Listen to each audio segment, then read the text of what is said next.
एक महात्मा ने जीवन भर हरि भजन कीर्तन किया था।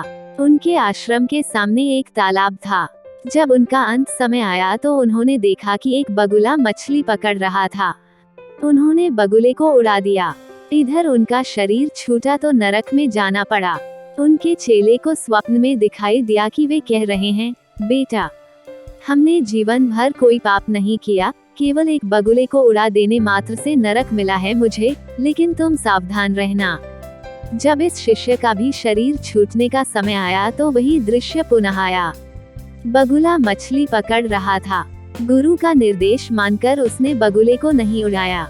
मरने पर वह भी नरक पहुंचा। तब एक गुरु भाई को आकाशवाणी द्वारा पता चला कि गुरुजी ने तो बगुला उड़ाया था इसलिए नरक गए, हमने नहीं उड़ाया इसलिए नरक प्राप्त हुआ है, पर तुम बच के रहना। जब इन गुरु भाई की मरने की घड़ी आई तो संयोगवश पुनः बगुला मछली मारता दिखाई दिया। गुरु भाई ने भगवान को प्रणाम करते हुए प्रार्थना की, भगवान, आप मछली में हो और आप बगुले में भी। हमें नहीं मालूम कि क्या सही है और क्या गलत, पाप क्या है, पुण्य क्या है, हमें नहीं पता। आप अपनी व्यवस्था स्वयं देखें। मुझे तो सिर्फ आपके चिंतन से मतलब है। बस इतना कहकर जब इनका शरीर शांत हुआ तो बैकुंठ की प्राप्ति हुई। श्री नारद ने भगवान से पूछा, भगवान, अंततः वे नरक क्यों गए? महात्मा ने बगुला उड़ाकर कोई पाप तो नहीं किया। उत्तर में भगवान ने कहा, नारद, उस दिन बगुले का आहार मछली था, पर गुरुवर ने उसे उड़ा दिया। भूख से छटपटाकर बगुले का अंत हुआ, अतः पाप लगा, इसलिए उनको नरक जाना पड़ा।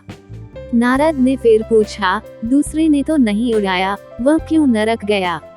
भगवान बोले, उस दिन बगुले का पेट भरा था, वह केवल विनोदवश मछली पकड़ रहा था, उसे उड़ा देना चाहिए था। शिष्य से भूल हुई और इस पाप के कारण उसे नरक मिला।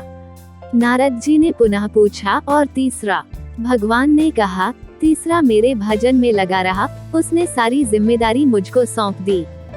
जैसा होना था वैसे ही हुआ, किंतु मुझसे संबंध जोड़ने के कारण और मेरे ही चिंतन के प्रभाव से वह मेरे धाम को प्राप्त हुआ।